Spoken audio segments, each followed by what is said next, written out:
Oh yeah, man. We back. What's today? May 12th. It's a Tuesday. 2026 is the time in case any intergalactic beings are traveling and catching this live stream. We're in 2026, baby. Let me undo that echo.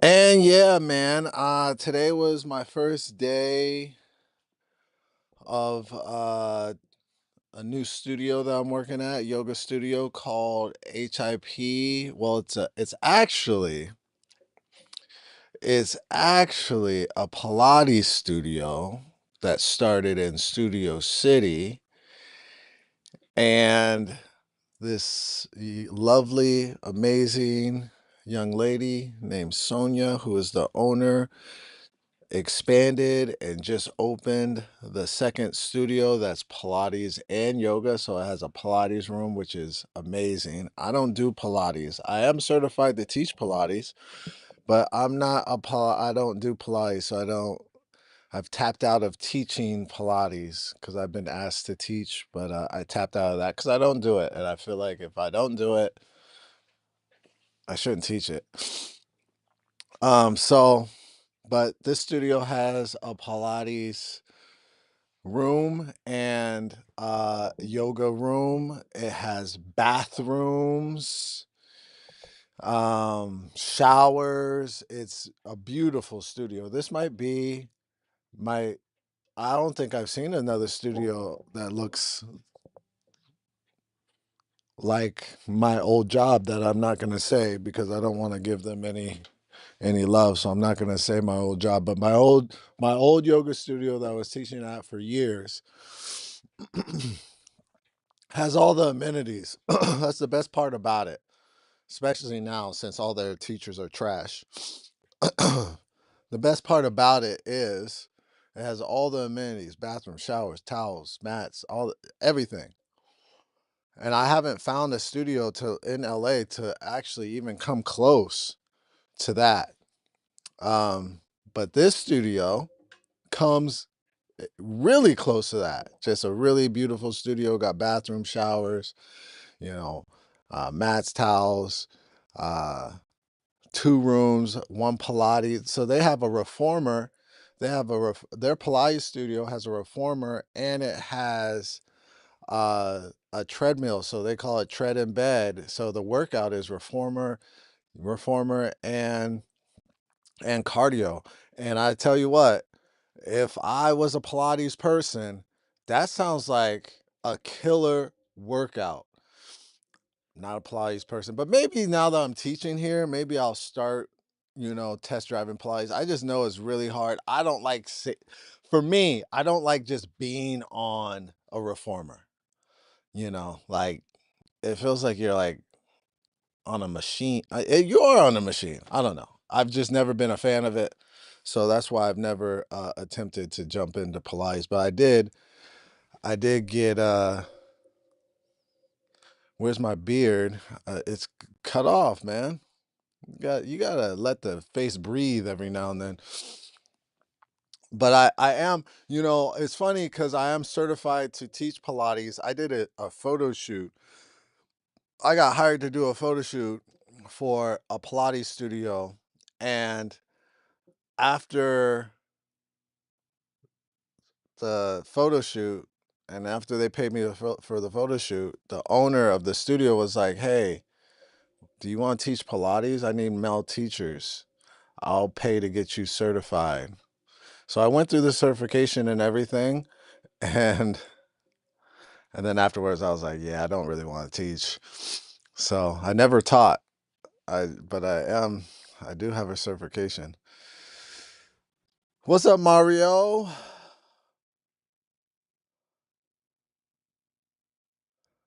I wish to permanently remove my beard. Don't you do that. Don't you make no permanent decisions, man. That's rule number one. You don't you dive into, come on, man. Don't make no crazy permanent decisions like that. So, man, listen, I am not streaming every day as 5 months ago, October, November, December, January, February, March, April, May. A little bit, it was more than 5 months ago. So, right before the new year, I started streaming, and in December, I told myself that I was going to stream every day. Now, I just recently cut back on streaming, and it was a good decision for me. So now this live stream is Thursday, Friday, Saturday. That's when I'm streaming. But after some months of streaming, I realized that for me and for the content that I have, I need to just stick to what's working, which are sketches, which are posts, and continue to build my following that way. And, eventually the streaming will catch on, but nothing's really grabbing right now. I've been flirting around with streaming on TikTok, which seems to be a lot more fun streaming platform. But I'm also seeing that you really got to be so committed to whatever you choose to do. And if you choose to stream, you got to be so committed to it. You got to stream like, I was talking to some people on TikTok. They're streaming like, some people are streaming 16 hours a day. That's just too much for me. In order to, you know, connect to the streaming audience, you have to stream so much. And yeah, I'm not ready for all that.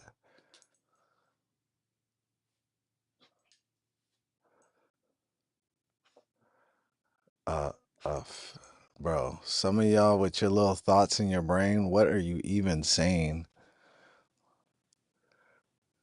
And then the peace sign and the bro, I'm glad you think you're funny because I nobody else does.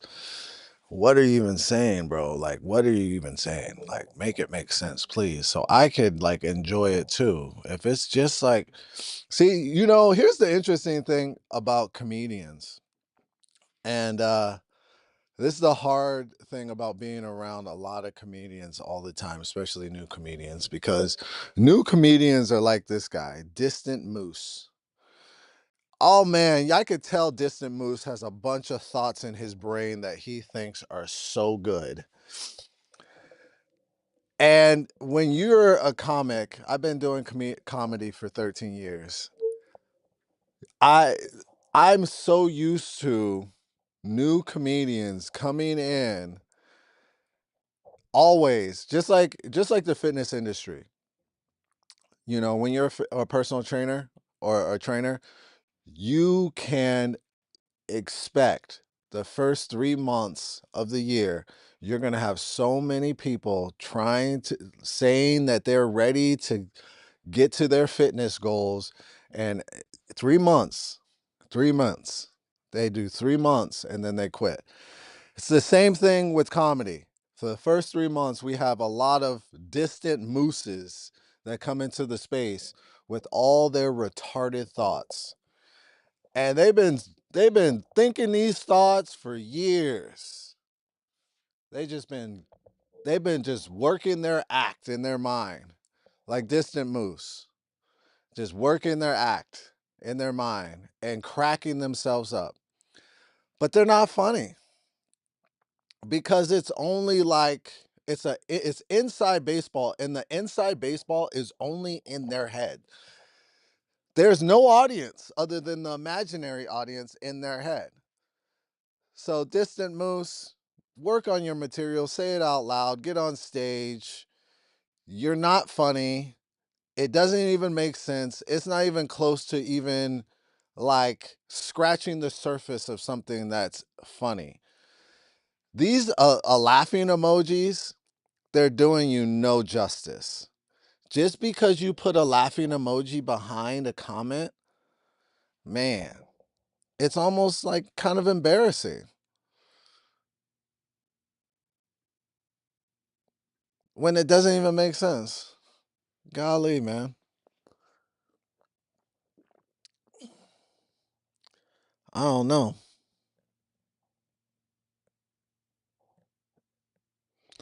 Does the person eat 6 a.m., 10 a.m., 8 a.m.? What are we talking about?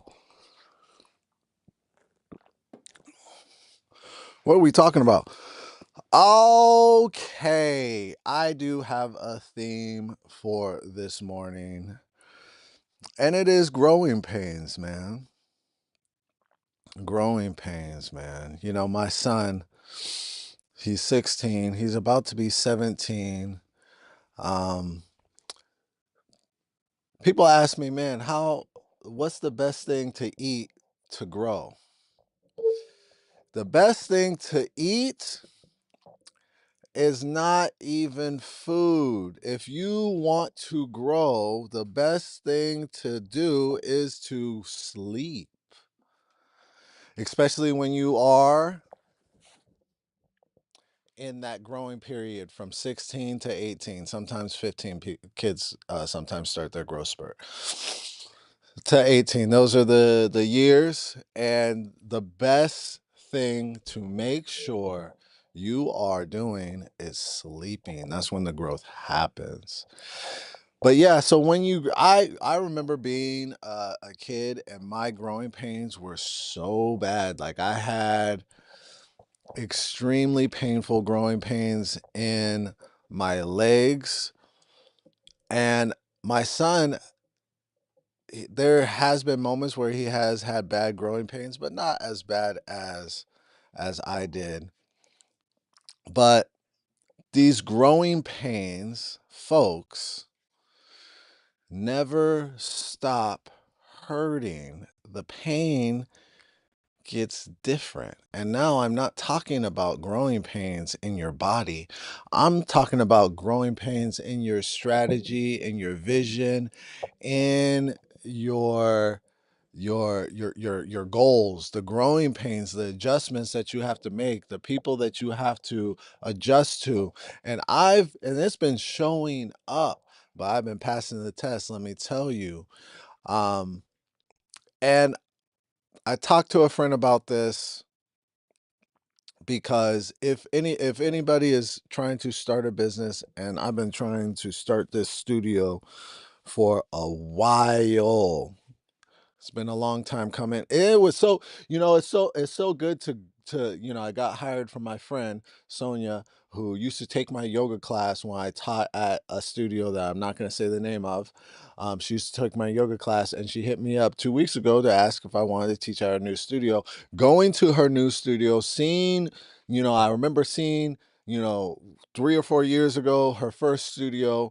It was beautiful. Now she opened her second studio, and it's so encouraging, because I know she's been going through growing pains, like being a business owner. It is not hard, it's not easy, and it is especially not easy in this town, Los Angeles. This place makes it so hard to start a business and to run a business. So it's encouraging to see, like, how far she's come and how great her studio looks, especially with the things that I have been um struggling with. Hold on, let me get to these comments. Does a person eat? Oh, we already went to that comment. I have no idea what you're talking about. Does a person eat? You said people stream for 16 hours. Yeah, they eat on the stream. They do everything on the stream. Everything is on the stream. The stream goes with you. Like, yeah, they eat. They do everything. They literally don't turn their camera off, and they just stream. And I don't know. It's just not, I don't know. Which is usually 4 hours more than the time I usually work. Yeah. But these people, like, because there is a huge culture of people that just want to watch people. This is a big thing. This is a big community of people that just want to watch people. Like, there's streaming houses where there's cameras up, and you have to try to stay in the house for for 30 days, and there's a prize at the end, and there's like websites you can go on and you could see the streaming houses. I would never want to, like, I just, what are you, but this is a thing. This is a whole thing. Like, the streaming is really blowing up. Um, and by the way, Leroy, I said 6 a.m. to 10 a.m., not 6 a.m. to 10 p.m. Okay.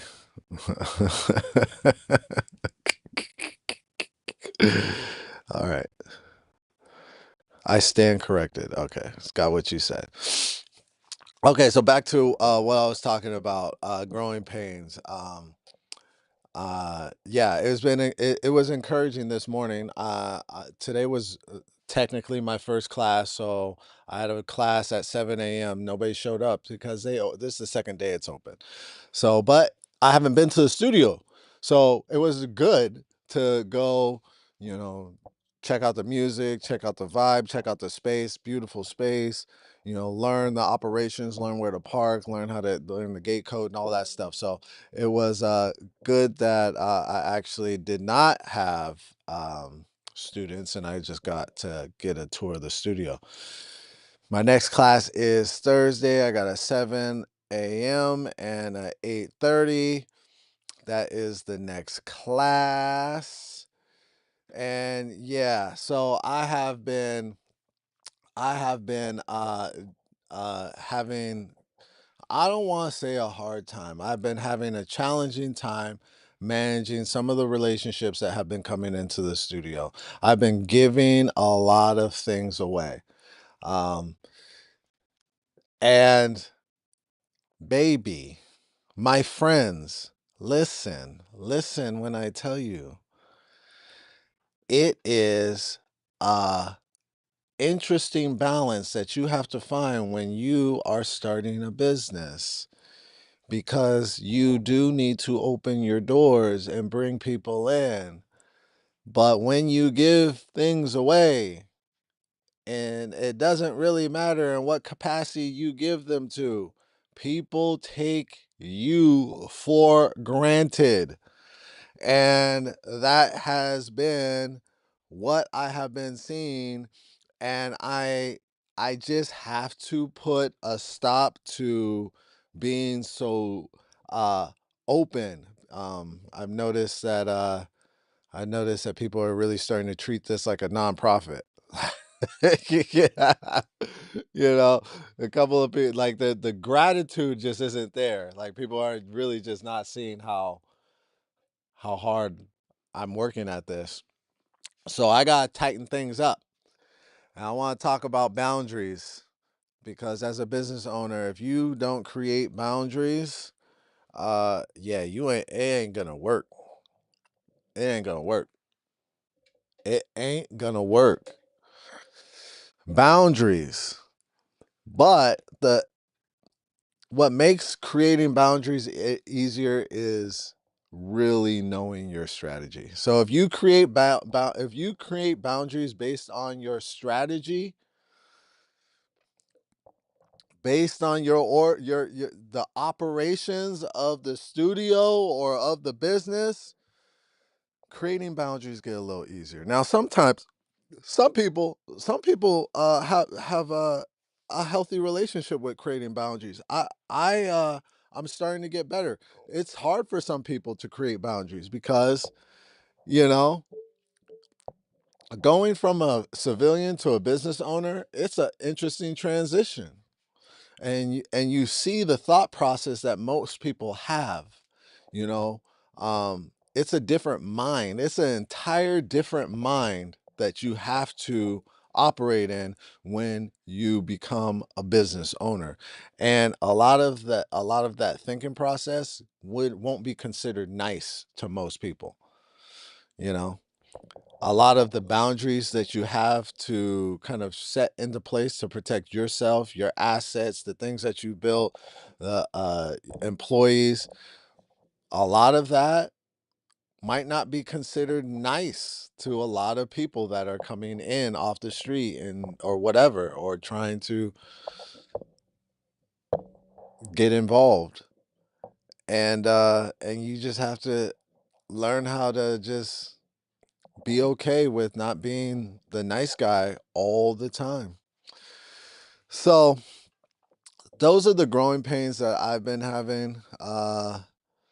And they've been more uncomfortable than anything. But you know, when you get the shit kicked out of you enough, it becomes easier.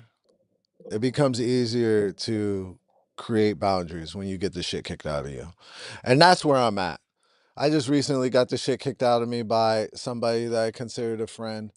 And yeah, those are hard lessons. Glass is half full because it was a lesson. It's not going to happen again. Point blank, period. You understand? Point blank, period. That's not gonna happen again.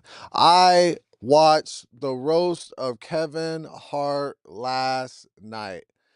Was it my favorite roast? No. But there were some standouts. I thought, in my opinion, Cat Williams stole the show. He was he was the really exciting part about the roast. Got a thumbs up. So someone didn't like Cat Williams, that's fine. You get to have your own opinion. All right, I got a thumbs down on that one. I thought Cat Williams stole the show. He was the exciting part of the roast. Runner up. Second most favorite thing about the roast of Cat Williams was Tony Hinchcliffe. He's really, I think, in my opinion, he's taken the crown, the roast master crown. I mean, Jeff Ross has been the roast master, and Jeff Ross did good. I don't think he was like the best set. I think arguably Tony Hinchcliffe had the best set, the best roast jokes. My top three. Now I did not watch any of the non-comics. I didn't watch the actors or there's the only non-comic that I watched was Tom Brady, and his set was pretty uncomfortable. He looked awkward and he looked nervous the whole time, and it was like kind of cringy. And that was the most I could do with the non-comic. So my top sets were, for me it's tied between Cat Williams and Tony Hinchcliffe. The reason why I want to give the edge to Cat Williams is because Cat and Kevin Hart have real beef. So the fact that he dropped in, that's exciting. That was the exciting part for me. And they had a little moment where they pretended like they squashed their beef. That beef is not squashed by any means. So the fact that Cat Williams pulled up is hilarious. It's exciting. He's my number one. He was my best set. Number two, I'm going to say it's Tony Hinchcliffe. Tony Hinchcliffe was like rapid fire. He was just firing them off. He's just in the pocket when it comes to roast, man. He's just so in the pocket. He's a hard act to follow when it comes to roast. That is his lane. He's the new roast master, in my opinion. Third, I'm gonna say Cheryl Underwood. Now, for whatever reason, last night I was fast forwarding and I fast forward past her. I fast forward past her last night, so I didn't watch her set last night. I watched it this morning, and I mean, she was the only person that got a standing ovation. She got a standing ovation. Her set was jokes and like real, like it was like it was like she was speaking, like she was dropping heat. So she's the number three. My honorable mention is, yes, Chelsea Chandler. My honorable mention, number four, Chelsea Chandler. She was funny. She was real. I don't know why you hate her so much, Dom. I guess I don't watch people enough. I think the reason why people dislike certain entertainers and comics to the core, like how Dom hates Chelsea Chandler, is because you watch her too much. I don't watch her. I don't listen to her. I don't, you know, retain any of the rhetoric that she's spewing. But as a famous comedian like she is, she has a lot of different lanes that she goes into. So she probably talks about politics and she probably or whatever. But I don't watch her, so I really don't have like a emotional reaction when it comes to like her. I mean, I was just judging her set, and I think she had one of the better sets. Um, I really liked her set. Uh, I thought she was funny. She went at, you know, the elephants in the room, and she knows comedy, man. She's funny. I'm sorry. Sorry that you have a weird thing when it comes to her, but she was funny. She was my honorable mention. She was my number 4. I thought Shane Gillis was the wrong pick for hosting Kevin Hart's roast. Um, I don't know who wrote his jokes, but none of them were funny. Neither, nor did a lot of his jokes have actual punchlines.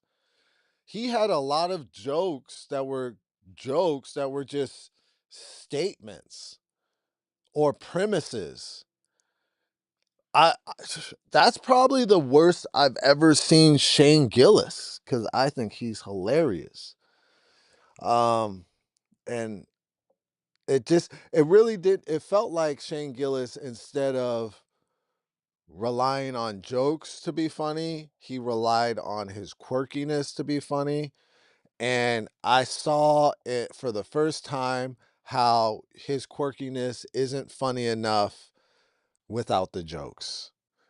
Some people have that quirkiness that works without the jokes, but Shane Gillis's quirkiness does not work without the jokes. I can't think of one joke that Shane Gillis said during that whole roast that I thought was funny. I really didn't think he was funny at all. And it got to a point where I was like, man, just call up the next comic.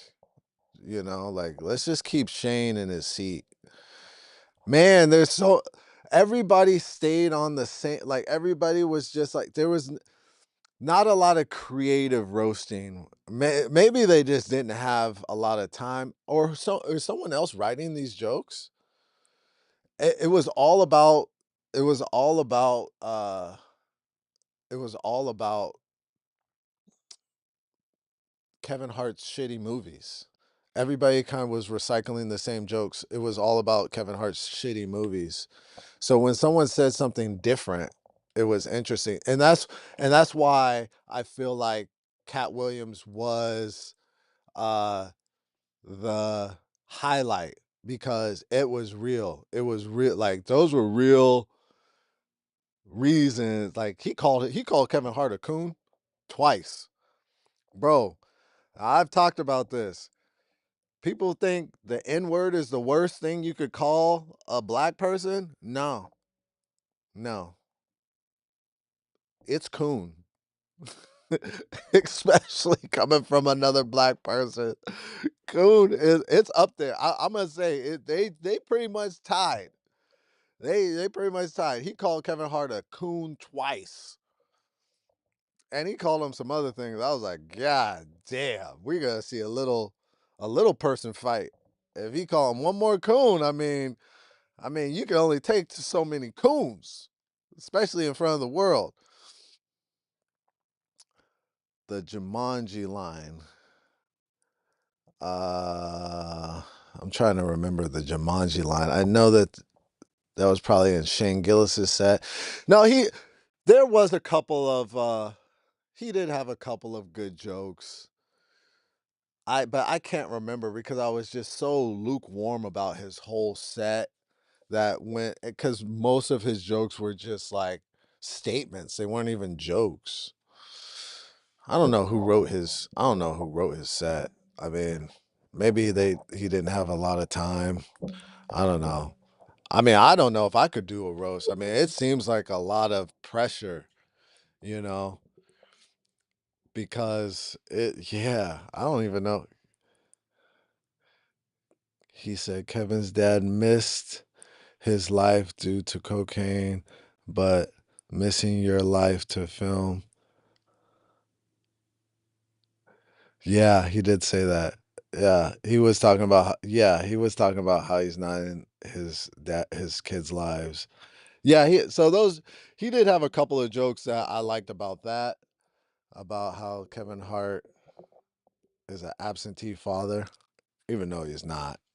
But there was another joke about how whose joke was this? Oh, there's this Cat Williams joke when he was talking about how Cat Williams homophobic, and then Cat Williams was like, "This guy works out all day. He has an entourage of men. He has like this guy's the gayest dude I've ever met." He was like, "That is a fairy, yo, yo." That was great. Cat Williams, dude. Cat Williams killed it. Like Cat Williams is the roast master. I like, it'd be really dope. What would be really dope is like if they did a roast versus. Yo, pitch this. If they did a roast versus and it was like Cat Williams versus Tony Hinchcliffe. OMG. That would be. And then they still have the panel and they still get up and then they roast both of them or whatever. But at the end of the day, it's Tony versus Cat. Yo, that would be that would be awesome.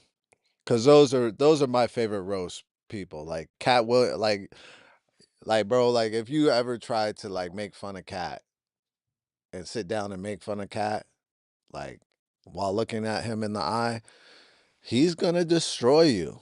He is really gonna take you apart. There's receipts. We've seen it happen. He's really gonna just destroy everything. Um, Cat Cat Williams is a genius off the top of the dome. Tony Hinchcliffe is the same way. Um, Cat using Diddy jokes was corny though. We're past that. Cat doesn't need to use the internet memes. I don't think it was corny. And I don't think we're past it. I mean, it's like it's like the Epstein files. It's like we're only past it because, it's been in our face, but we're not past it. Like we're not past it. Like there's a lot there. There's a like I like it's I think he could have gotten a little bit more personal because all these celebrities did go to Diddy parties. And all these celebrities pretend like they didn't see things that was like really like wrong or questionable. And it's a lie. It's a lie. It's a lie. If you've ever been in Hollywood, if you've ever even for a moment hung out with any type of celebrities, you would see, bro, they see, you know what I liked, and this was very subtle. This was very subtle, but and I think this was a Shane Gillis joke where he said something about there's so many pedophiles in this room. And that's the crazy thing about Hollywood. Yeah, it's not even hidden anymore. It's common knowledge. It's common knowledge that these actors, now it's actors as well, but producers, agents, executives are pedophiles. A lot of them. It's literally common knowledge. So there's a lot of things about like the industry, like the behind the scenes that most people don't really see. Um, the parties, the Diddy parties, the white parties, you know, the weird shit that happens, the fucking what's that Tom Cruise eyes wide shut shit, the cult shit that's in this Hollywood culture. I think there's a lot there because what was the joke? Oh man, another Cat Williams joke where he said uh the head of Netflix has his hand all the way up. What I meant by what I meant by Kevin Hart is a puppet is the head of Netflix has his hand all the way up Kevin Hart's ass. I was like, yo, Cat Williams, he could have done another 20 minutes for me. He could have done another 20 minutes for me. He was great.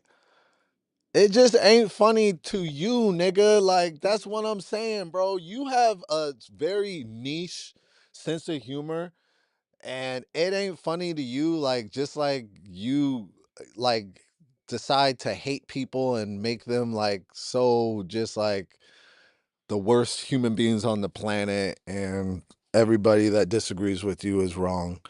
It just ain't funny to you, bro. But it doesn't mean it's not funny. I don't think the baby oil shit is some shit just don't get played out, bro, because it's so weird. The Diddy parties won't get played out because it number one, the Diddy parties is like the black version of like the Epstein list. That's why it won't get played out.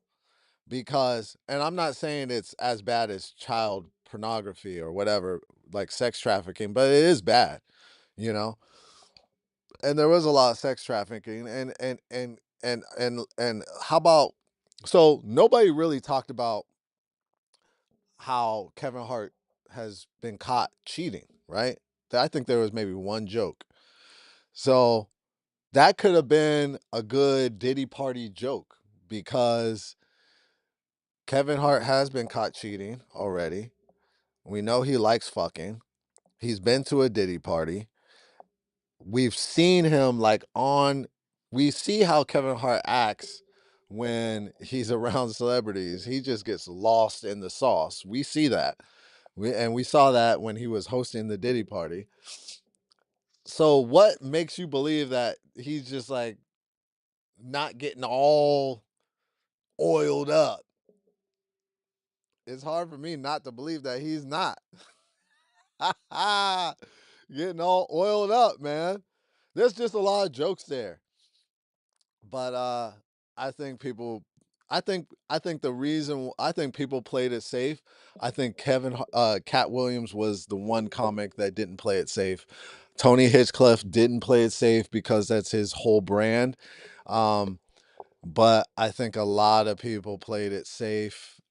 It wasn't the most exciting. It was kind of boring to be honest. It was long, bro. Like that's why I wouldn't even attempt to watch non-comics get up there and try to roast, like talk about like comedians playing it safe. The last thing I want to do is watch you fucking non-comic get up there and play it safe and make a bunch of uninteresting, you know, uh apple pie, cookie cutter jokes about Kevin Hart, man. So yeah, it was like 2.5. It was just too long.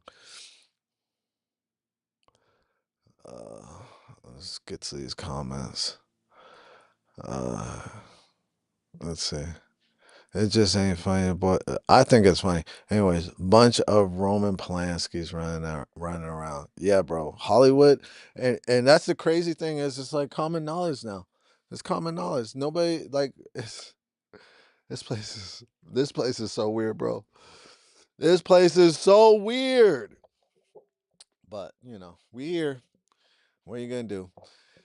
Anyways, how long we been doing this? 40 minutes. Yeah, so let's see. Sometimes I'll be forgetting. I taught this morning, didn't teach. I hope I get paid for that class, even though nobody's showing up. You know what I'm saying? I probably didn't get paid. Not getting paid. I don't like that. I feel like, you ever feel like you're getting set up? Sometimes I feel like I'm getting set up, like asking me to uh to to teach a class that nobody signed up for. Like I feel like and it's not even my class. Oh, I'm subbing. Oh, I'm subbing this class. So you mean the teacher that actually is teaching this class, you let have the morning off because there was going to be no students? Is anyways, subbing is crazy. Subbing a class with no students is wild. Spencer Pratt for mayor.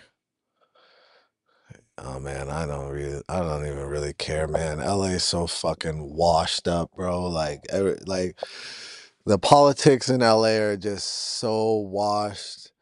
Uh I I don't know how or who or what, cuz I'm like tapped out of politics, so I don't really but as a business owner, I do need to start paying attention to certain things a little bit more, but yeah, man, like LA's so strange, bro. Like, and the leadership in LA is,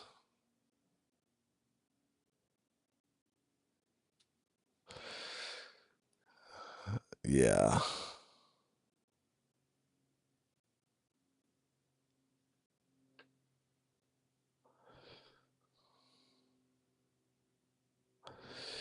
Um,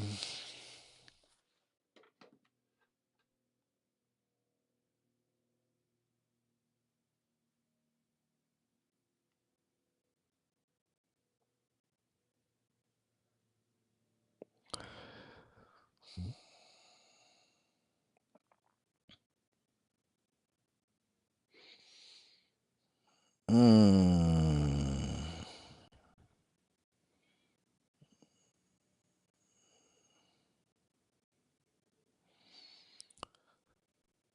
um,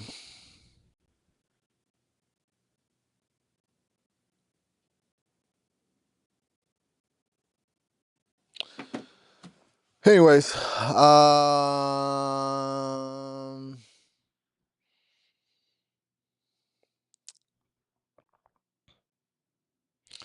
comedy is so interesting, man. I think most people, it's one of those art forms that just most people, I think it is. So somebody just commented on my post because I watched Kevin Hart's roast last night. Had to fast forward past all the non-comics because ain't nobody got time for that. Shane Gillis sucked at hosting. Didn't laugh one time. The one joke he thought was funny and kept repeating wasn't even funny. Tony Hinchcliffe is the new roast master in my book. He's like a roast ninja. Cat Williams stole the show, and Chelsea Chandler ate. Tom Brady looked so awkward. And someone said, I thought the whole thing was awkward and highly inappropriate. And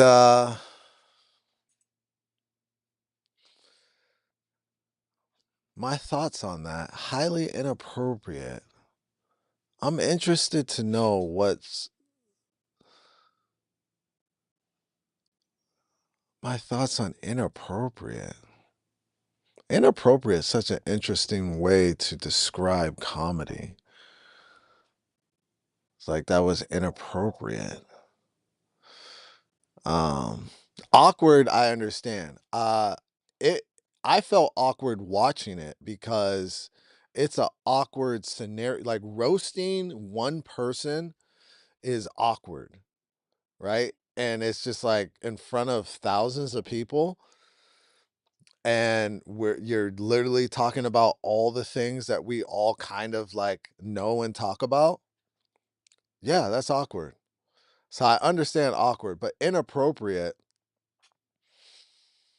I guess there were some I guess there were some risky jokes, like people kept talking about Cheryl Underwood's husband killing himself. Uh, I didn't think any of those jokes were funny. There was not one, and there was multiple jokes about and I was just like, it's not even funny. And Shane, this was what was killing me was Shane kept recycling that joke as if it was the funniest thing that's come out of his mouth. And it was just wasn't funny. But I'm a comedian. I've been doing comedy for 12 years. So my sensitivity level is different than people that don't do comedy. So I do realize that. So maybe those certain things, so certain subjects and topics really like kind of press certain buttons. And also race. Like, you know, a lot of the comics kind of pride themselves as being kind of racist, and I know a lot of people don't like that. Again, I've been doing comedy for so long, it's these jokes don't bother me like they do civilian type of people. So, um, yeah, I mean, I guess I can understand someone that's not a really big fan of comedy. But that's also another thing. If you're not a huge fan of comedy, why would you watch a roast? That's another thing. Especially when a roast has Tony and the last couple of Tony Hinchcliffe roasts, or the roast that Tony Hinchcliffe has been on, he's completely murdered. So Tony Hinchcliffe is gonna be the roast guy. And Tony Hinchcliffe has a lot of racist jokes, a lot of black jokes. He's really Tony Hinchcliffe really wants you to get in your feelings about these jokes. Like if Tony Hinchcliffe saw that, a couple of people said that the roast was inappropriate, he'd be like, "Hell yeah, I did my job." So I don't know. I mean, I think that that's what the roasts are supposed to be. I don't think I would ever do a roast. Not not a roast type of guy. I think I could be good at it, but yeah, I mean, I'm not a roast type of guy. Like roasting other people. I like to roast things, you know. I like to talk shit about things, you know, places like like what place has been driving me crazy? Systems, like Hollywood or auditioning. I auditioned for I auditioned for a series that's going straight to Instagram. I auditioned for a series that's going straight to Instagram. I'll say it again. I auditioned for a series that's going straight to Instagram. The fucking nerve. And I didn't book it. The fucking nerve. The fucking disrespect. See, these are the type of people and the type of systems that that deserve to be roasted. People that write something for Instagram and call it a series, bitch, that's a sketch. We're all fucking doing it. Then have the goddamn nerve to audition actors for your punk ass Instagram sketch. Bro, these are the type of people that deserve to be roasted. These lunatics, these sociopaths. Anyways, that felt good. That felt good. Talking about Cheryl's dead husband, I thought was kind of fucked up. It was fucked up and it wasn't funny. Above all, it wasn't even funny. It wasn't even funny. Um, but maybe I also think it's fucked up, and that's why I don't find the humor in it.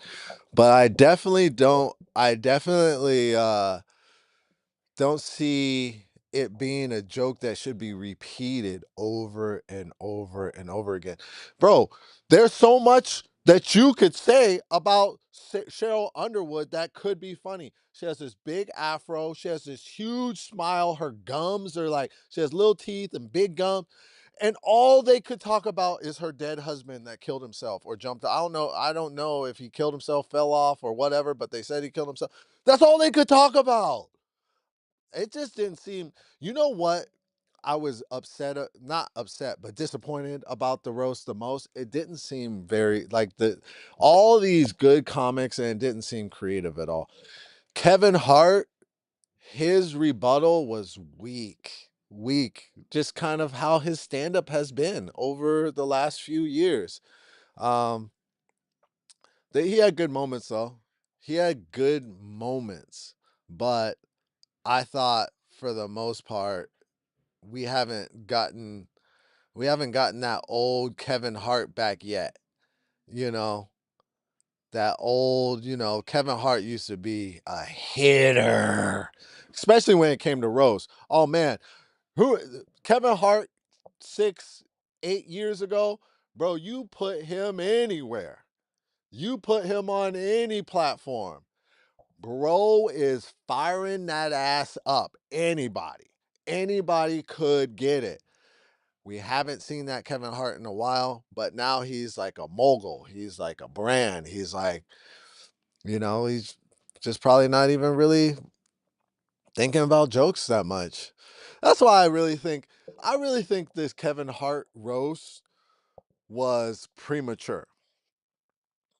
I would like to see a Kevin Hart roast again in 5 to 10 years when he's not doing so much and he's back to really like being like, okay, I just want to do jokes. I mean, I'm a billionaire now. I don't need to like chase the bag so much. I just want to get back into like the fun of doing jokes. Kevin Hart is so busy. He just came off of this huge show, Funny AF, and then slids right into a roast. It's a lot. Like, I don't care how talented you are, it's just so much. You know, that's one thing I see. Like when I'm producing shows and I'm like Comedy Fitness Live, it's my show and I'm producing it. I'm literally engineering the whole show and I'm hosting the whole show. And I can't have as much fun as I would have if I was just hosting the show or just being a comic, because I got so many things that I'm thinking about. And I'm sure that's Kevin Hart's same experience, and why we don't see him as funny as we used to see him 6 to 8, 10 years ago, when he was just a killer, right? Because he's a producer, he's a businessman, he's that's one thing that Chelsea gave us, that inside baseball about how Kevin Hart negotiates. That was good. I like Chelsea Chandler's set so much because she gave us a little bit of inside baseball. Dom, you're kind of a hater when it comes to her because she was solid. She was solid. Um,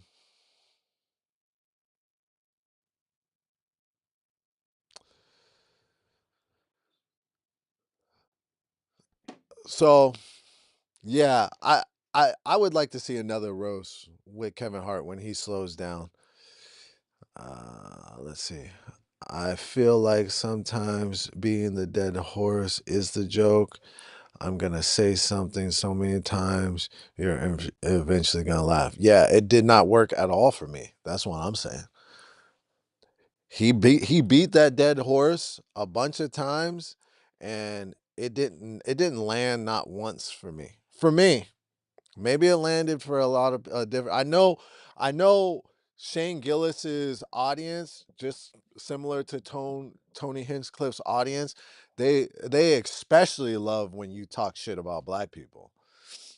Because they have a big racist audience. Let's be honest.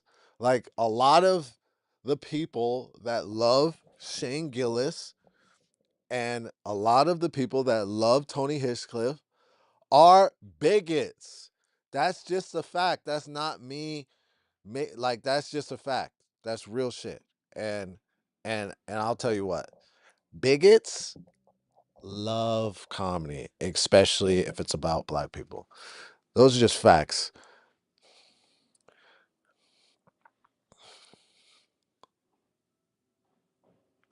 CO having his head up.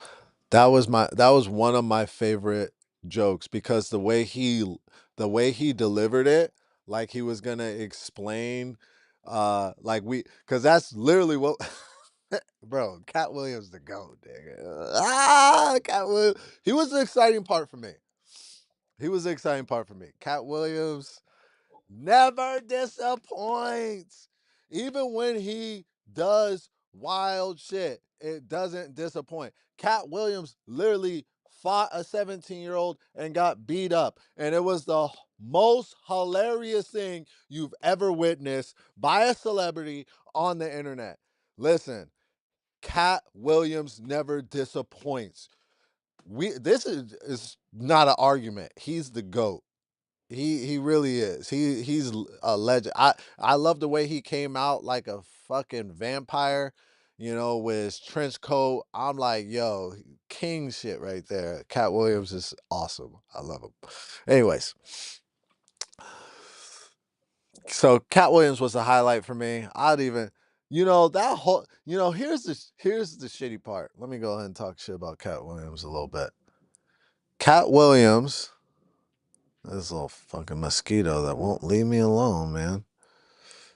I don't even think it's a mosquito, man. I've been getting bit by bugs lately, and I hate it. These mosquitoes been bothering me. Cat Williams, um, that 10-minute set is funnier than his last two stand-up specials. I don't know what's going on with these legendary comics and their stand-up specials, man. His second to last stand-up special, he used a teleprompter. He was showing Instagram reels. The fuck is that? What are we doing?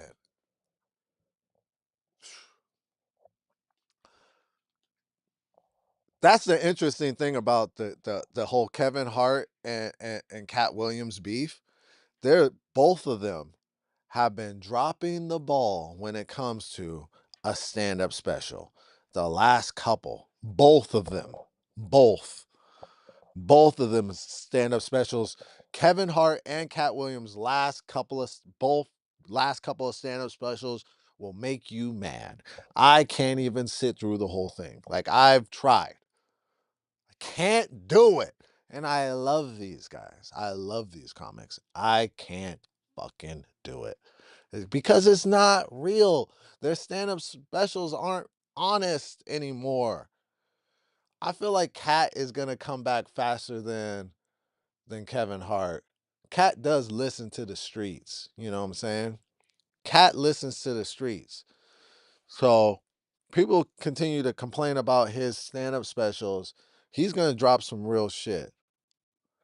Bro, it's like music. They are contracted to push out so many albums that they dilute the content. That's how I feel about these specials. Yeah, man. I mean, the last two, the last, like, I kind of expect it from Kevin Hart because he does move like a industry plant, like, and that's one of Cat Williams's like um jokes or riffs about him.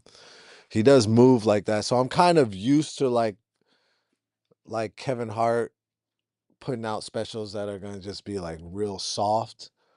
Because he does want everybody to be happy about him. He's really just wants to be a household name. He is though. He's there. He's there. So let's get some real shit back in the vibe. But I'm more disappointed about Cat Williams specials because it's like, man, this is why we love you, Cat, because you got that real. You know what I'm saying? And his last couple of specials have been, oh man, hard to watch. So I can't wait till Cat Williams drops some real stuff on our dome. But yeah, I hear you. That's one of the reasons why Eddie Murphy kind of like left Hollywood for a while because he just when you get so big, it's not like the fun goes away because you sign contracts and you just have to work and you have to do a lot of things that you don't want to do. You have to say a lot of things you don't want to say. I bet they envy people that are at like a small level, that have more freedom to talk and joke and, you know, like, like, because there's so many people that don't appreciate comedy like that. Like, someone commented inappropriate. I think to those are the people that shouldn't be watching comedy. If you think something's like it's a roast, it's not like supposed to be nice. It's supposed to be. It's supposed to push those limits. That's what a roast does. It pushes those boundaries. So on a scale of 1 to 10, I don't really watch roasts a lot, but I'm gonna start watching more. On a scale of 1 to 10, uh, I don't even know if I'm gonna rate it like that because I don't really. It's not like I'm watching all the roasts, but Tom Brady's roast was better. Um, I had to fast forward a lot of these roasts. Like there's things in the roast that I won't even watch unless someone tells me to watch it. Like I only want to watch comics, honestly, in a roast. I don't want to watch actors or random celebrities. Tom Brady's roast. They had Kim Kardashian roasting, and she got booed the whole time, and that was great. Cause she got booed. Like, get the fuck out of here. This is a roast. Would you get some comics? Like, why you guys got Kim Kardashian? Get the fuck out of here. What are we doing? I don't know why they do that. I think that sucks. They just should have comics. In Kevin, oh my god, see these fucking, in Kevin's defense, this is by design. He said this early in his career. He's after the bag, generational wealth. He's not losing any sleep over hate on his shitty films. I get it, but he has generational wealth. He has it now. He got that. So he's in a place I guess I get why in the past he said I'm not losing any sleep over my films. He should start losing sleep over his films because now he reached that generational wealth mark. He's there. So now it's legacy, Mark. How are you going to be remembered? We're going to remember you have a legacy. We are going to remember you. Someone said that last night. That is correct. We are going to remember you. How are we going to remember you? Are we going to remember you the Kevin Hart that was only funny his first 5 years and then started playing Hollywood games? All his movies were kind of the same, you know? Every now and then he did a movie where he was acting. He had good acting, had a good story, had good writing, or was funny. Is that how you want to be remembered? Or maybe Kevin Hart isn't even really trying to be remembered as one of the greatest comics of all time. Because I don't think Kevin Hart is in that conversation right now. I don't think Kevin Hart is in the conversation of one of the greatest black comics of all times. He's really not in my top 10, to be honest. Based on his body of work. Now is Kevin Hart one of the greatest, you know, comic moguls, maybe producers, writers, fan base, like as a whole, maybe I don't know, but like we're just talking about jokes. If we're just talking about jokes, he's not up there. So it's about legacy at this point. So I do get what I get what you're saying about, how he but he got to that generational wealth. He got the bag. Kevin Hart's not going broke. He'd have to work extremely hard to go broke. Cat can make all the jokes he wants, but if the shoe was on the other foot, yeah, yeah. If the shoe was on the other foot, I was thinking about that. I was thinking about that when Cat was there because a lot of Cat's gripes seem like jealousy, you know? Like Cat said that he turned down all the movies that Kevin Hart agreed to do before Kevin Hart agreed to do that. I think you didn't get hired for those movies that Kevin Hart agreed to do. I couldn't even imagine you in some of these Kevin Hart movies. I couldn't even imagine it. So, there's a lot of jealousy in Hollywood. That's the crazy thing about when you get to like that next level. Like you experience jealousy amongst your peers at these levels and you're like, "Man, these motherfuckers are haters." Imagine how much of a mental fuck it would be to have your idols jealous of you, the people that you like, the people that are talented. It has to be a wild experience, and that's literally what's happening. Like most of these celebrities that we watch, these idols, they have jealousy issues. They compete, but their competition is skewed because it's a lot of cattiness. Hollywood's a very catty high school type of culture and city, and it doesn't just stop on my level. It continues. All the levels are like that. Hollywood is very much like high school, and there's a lot of jealousy. So Kevin said on the Breakfast Club, Cat was in a position to be the guy, and he fucked off. Yeah, I believe that because Cat has had some mental issues.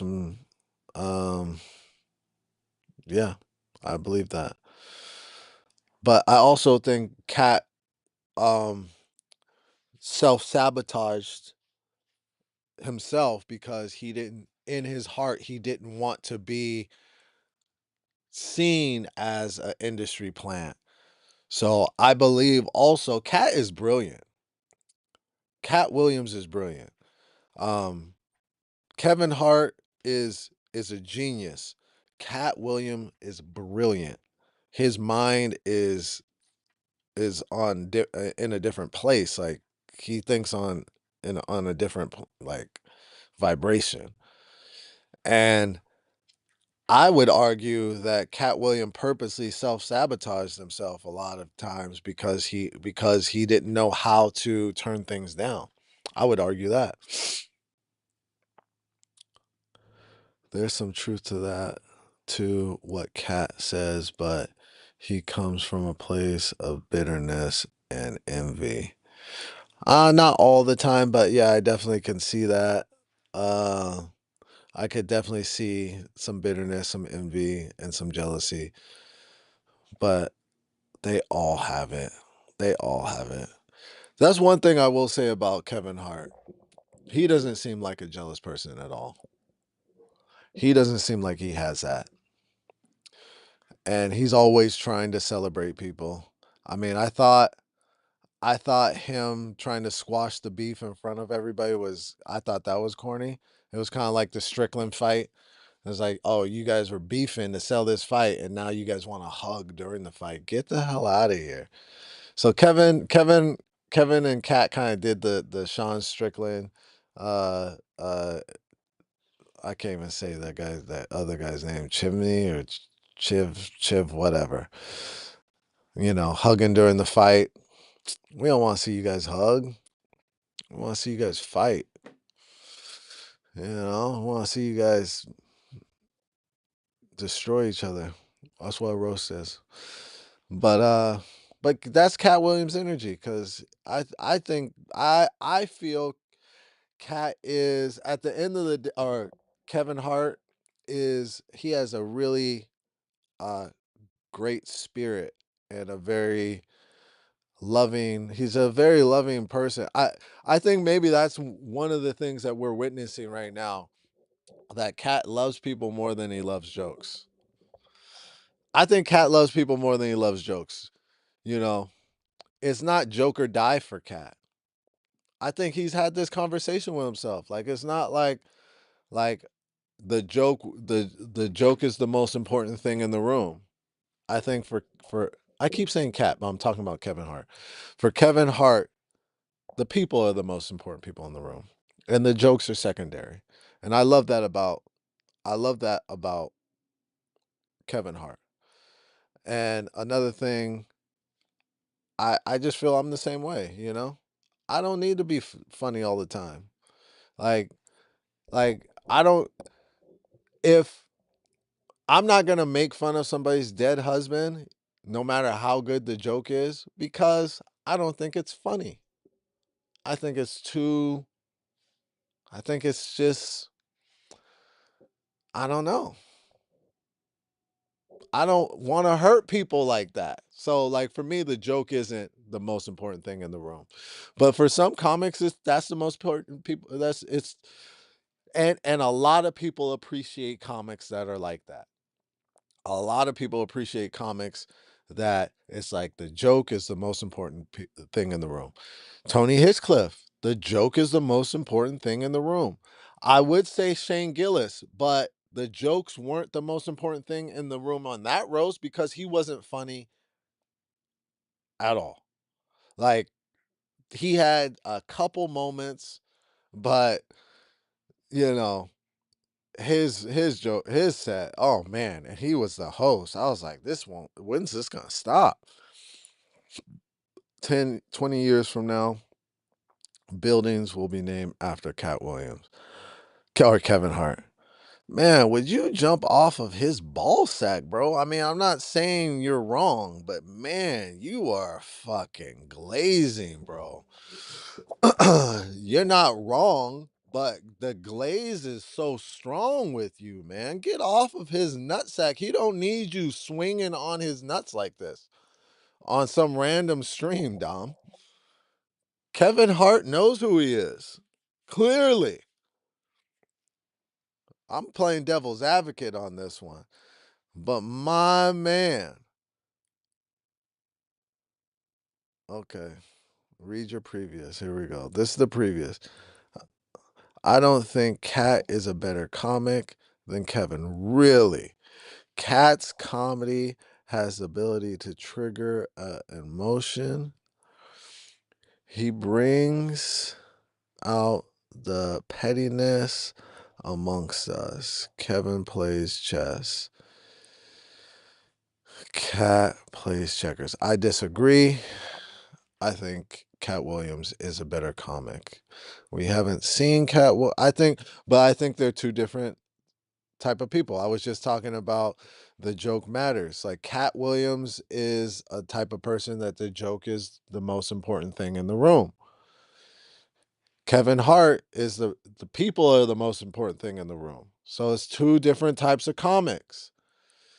Now, a better like a better like hypothetical would be Cat at his prime and Kevin at his prime. Because right now, when it comes to comedy, stand-up comedy, they're not like at their prime, like they're the funniest era of them. So a better argument for me would be like Cat at his prime, Kevin at his prime, who was funnier? Or if we could like get that in a room or watch their funniest sets back to back or their funniest specials, who was funnier? And in my opinion, it's Cat Williams. It's Cat Williams, but Kevin Hart is when his funniest special is right there. It's right there.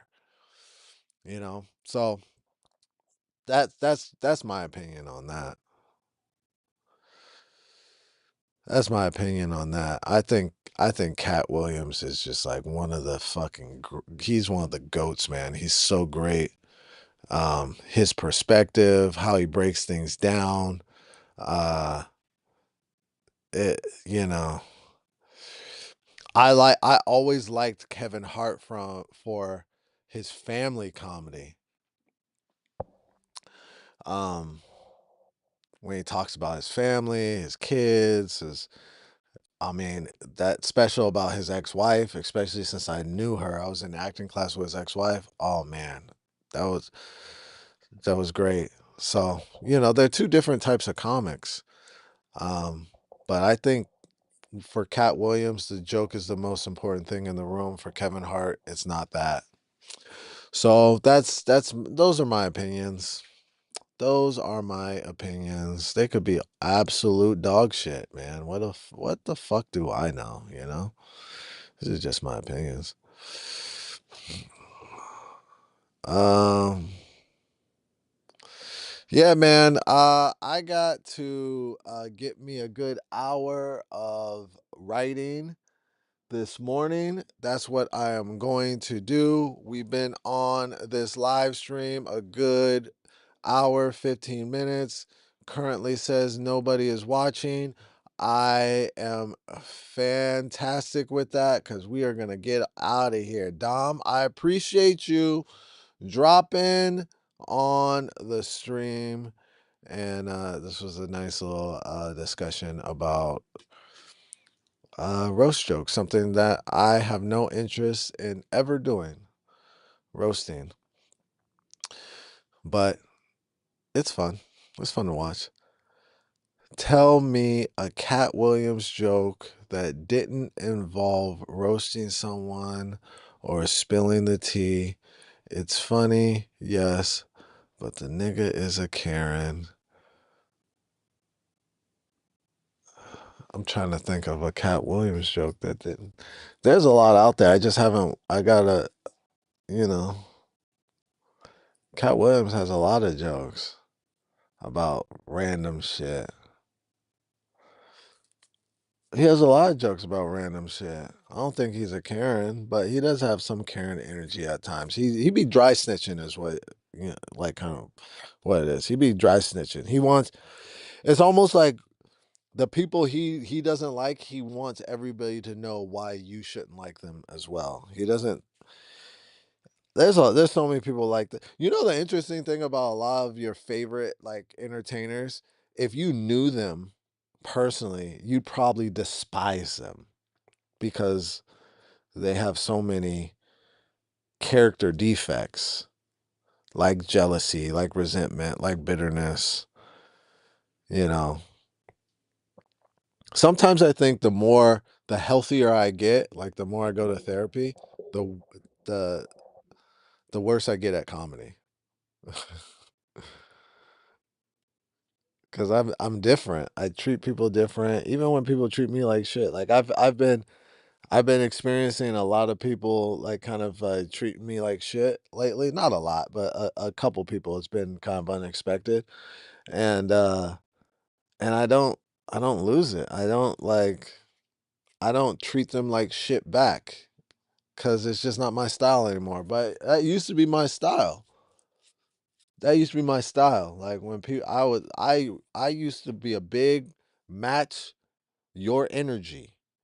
You pull up with that dumb shit. I'm gonna pull. I'm gonna see your dumb shit, and I'm gonna raise you some dumb violent shit.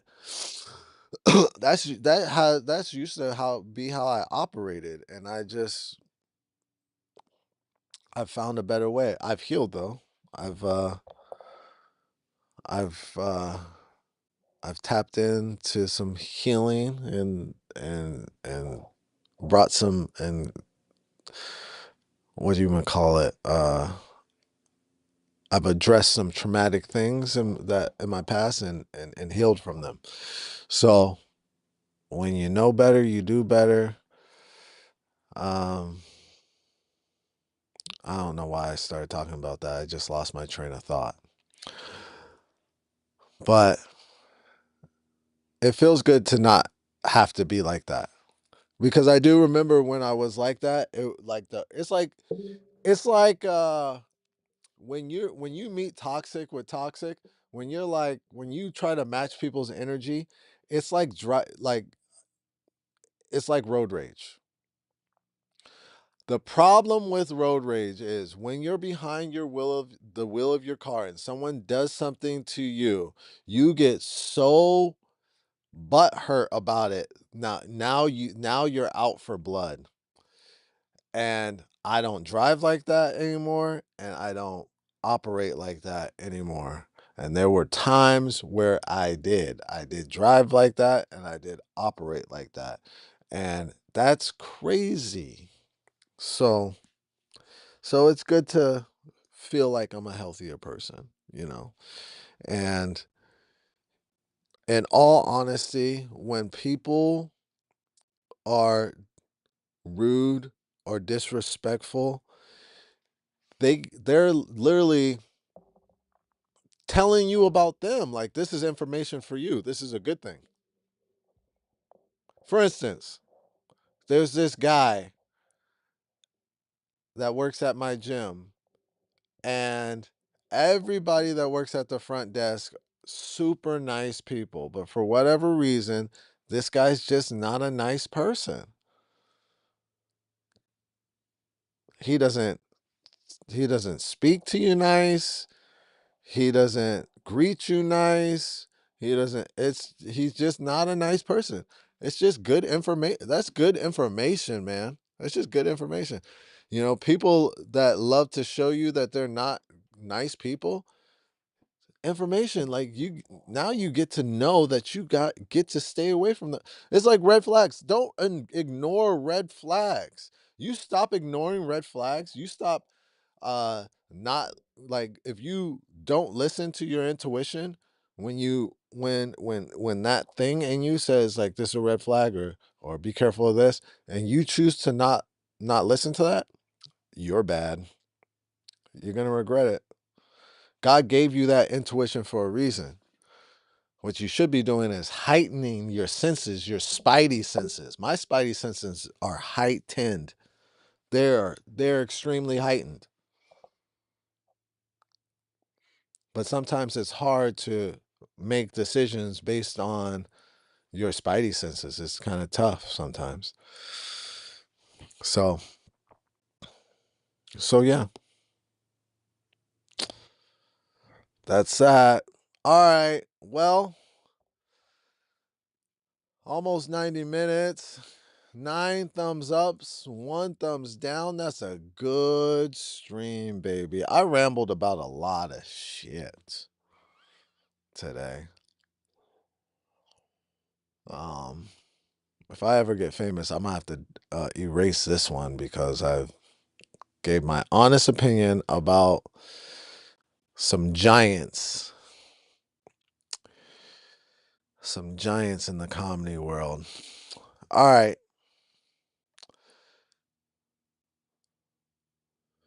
Couldn't think of a Cat Williams joke, Dom, but I'm gonna go ahead and get up out of here. Happy Tuesday. I'm gonna write some jokes right now. And tonight I am teaching at John Reed Gym, 5 and 6. Starting my fast. I didn't even talk about my fast. I am fasting. I'm going on a 3-day fast starting tomorrow, a 3-day water fast. And I'm so excited about this water fast to get some clarity, to like really get dialed in. It's been over a year since I've done a fast. Matter of fact, can you think of an Eddie Murphy movie in the past 30 years that didn't suck? Bro, yeah, that didn't suck. They've all sucked. What are you talking about? I Bro, it's hard to watch Eddie Murphy movies. Have you watched that new movie that's on Amazon Prime? I guess maybe I'm reading this wrong. In fact, can you think of Eddie Murphy in the past 30 that didn't suck? So you're saying that they do all suck. Did it diminish his legacy? Eddie Murphy is a different type of talent. I mean, you're really comparing Kevin Hart to Eddie Murphy right now. I mean, Kevin Hart is a giant in his own right. but he's not Eddie Murphy, bro. I mean, Eddie Murphy is a genius. Like when it comes to acting, performing, he could do it all. He doesn't just tell jokes. He does impressions. Have you seen the Eddie Murphy documentary where he's doing all the impressions? I don't think you really understand how talented Eddie Murphy is. Eddie Murphy is literally the Michael Jackson of comedy. Like, put some motherfucking respect on his name. They're too different. You can't even. That's not even. Yeah, you. Yeah, this whole statement is what do they say in court? Strike. It's gonna. We cannot. Will not be used for anybody's testimony. It don't even make sense. Like you tried, but you can't. Now stay in the Cat Williams, Kevin Hart lane. That's a better debate, even though I feel it leans towards Cat Williams. But Eddie Murphy, my nigga, we just went from here, which are giants, Cat Williams and and Kevin Hart, to here. Now you trying to bring Kevin Hart up to this GOAT level right here? Nigga, you tripping. Yeah, yeah. You tripping on that one. Who told you to bring Eddie Murphy's name? There's a reason why that nigga didn't show up to the roast. He ain't got no business.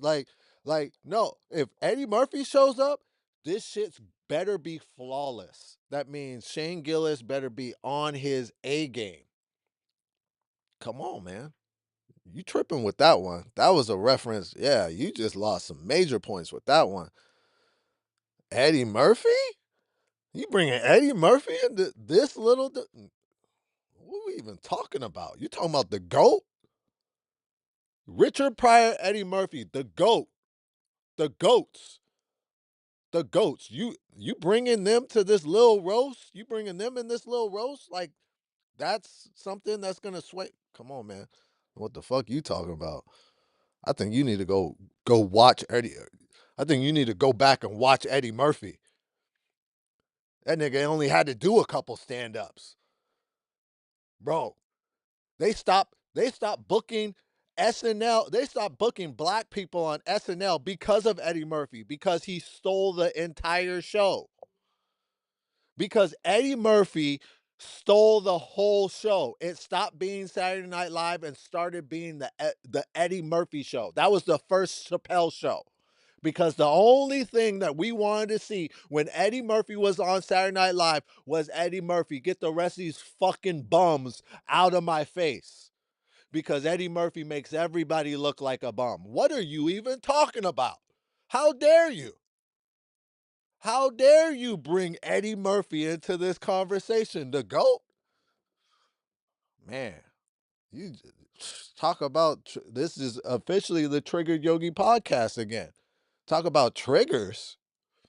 You need to go back and do some homework. You need to go rewatch some movies and some comedy specials. You need to remember a time. All right?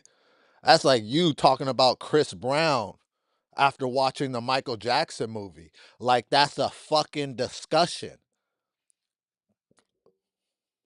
You tripping.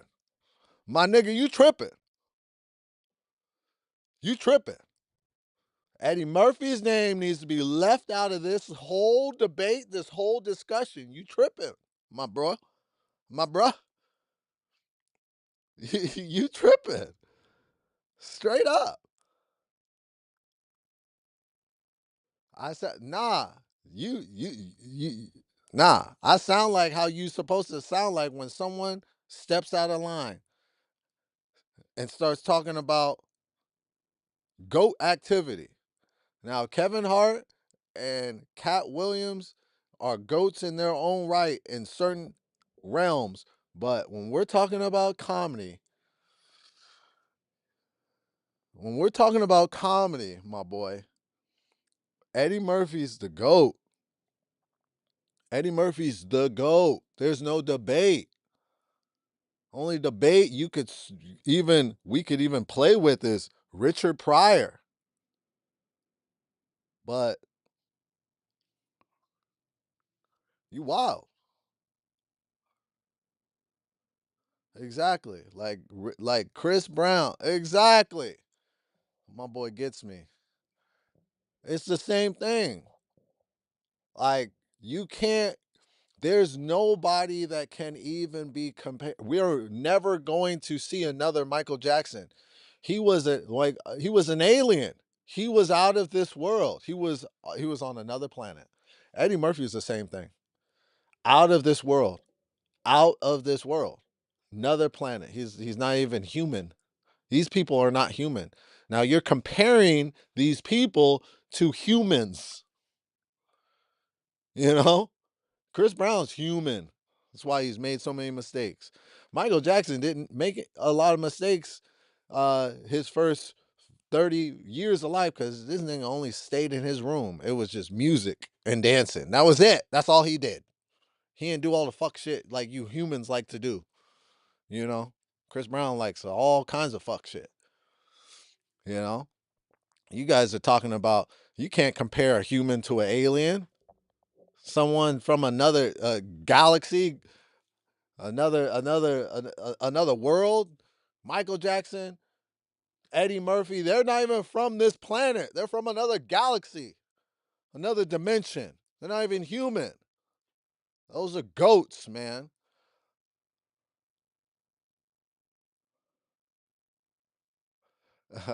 Axel Foley has become a mod on 2 channels. That's funny. That sounds like, yeah. You, you really like this internet shit. To be a mod on 2 random, that's funny.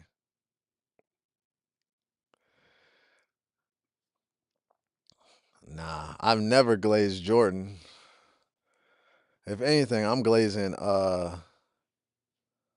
LeBron. I think he's also somebody that we'll never see another LeBron James again. I mean, this guy, you just will never see another LeBron James again. All right, man. That was a good little finishing rant. Thanks for triggering me, Dom, with that dumbass comment about Eddie Murphy. You know, had a lot of good points until you brought until you brought a goat. Yeah, pause. I don't say pause because I'm old, man. I'm old.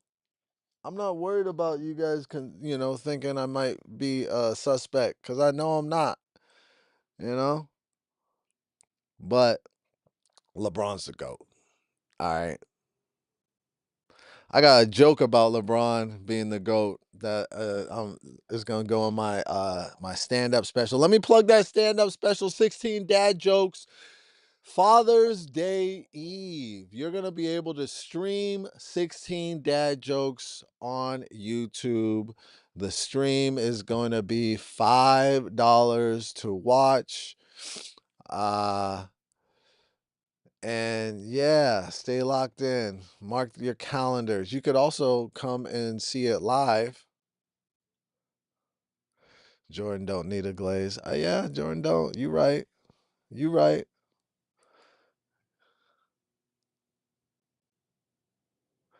Pod went so long your beard grew back. 90 minutes is a good 90 minutes is the money spot. Actually, 2 hours is the money spot, but I'm not going for 2 hours. I'm getting off right now. I got things to do. I need another cup of coffee and I got to start writing. But hey, shout out to everybody that jumped on the pod today. Axel Foley, good to see you. Prince Crash Out. Or Prince. What's in it? Prince Cash You Out. I like Prince Crash Out better. But Cash You Out, like cash you outside. Anyways, that's your name. In his own right. Yeah, man. Uh Prince, appreciate you jumping on. Dom, appreciate you. Axel Foley, good to see you, brother. Appreciate you jumping on. I'm out this bitch. I got things to do. I will be back on Thursday. Thursday. Thursday, I'm teaching at 8:30 though. I'm teaching at 8:30 to 9:30. So the stream's gonna have to be at 10 on Thursday. So I'm gonna come a little later on the stream Thursday. Have a good day, Prince. Hey, Leroy, a real one, bro. I appreciate you, Axel Foley. Appreciate you, brother. So I'll be back Thursday at 10 because I teach at 8:30 to 9:30. And then again on Saturday. I'll see you guys. You guys have a fantastic rest of your Tuesday. Starting my fast tomorrow. That means Thursday I'm gonna be crashing out and grumpy on the stream because I'm going on a water fast. Wednesday, Thursday, Friday, and usually day 2 is the hardest day. So this is gonna be the first 3-day water fast I've done in over a year. So I'm excited about it. All right. I'll see you guys later. Have a wonderful rest of your day. Peace.